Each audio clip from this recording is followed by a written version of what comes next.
Достар, қазір мен сіздерге оплата жасауды көрсетемін. Мен мына жерден қазір бір куртка таңдап алдым, өзіме ұнаған. Оны корзинама салып қойдым. Корзинамыз мына жерде, міне. Осыны қазір мен сатып аламын. Мына жерде міне осындай куртка ұнады. Менде екі түрлі баға. Мен үстіндегін аламын. Ол үшін үстіне басамыз. Содан кейін міне совместный закупқа қосылу үшін мына жерде қызылды басамыз.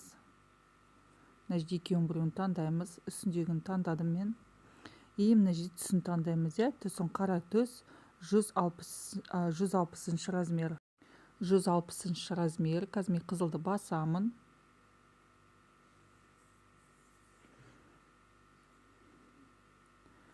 Алипеймен төлеуге болады мына жерде.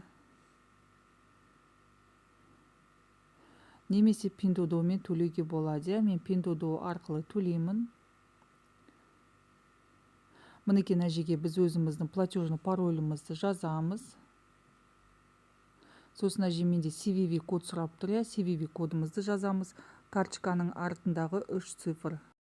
Мінекей мен CVV кодымды жаздым. Одан кейін қызылды басып, оплатамыз кетеді. Мінекей галочка келді, оплатамыз жасалды. Міне үстіне сообщение келді.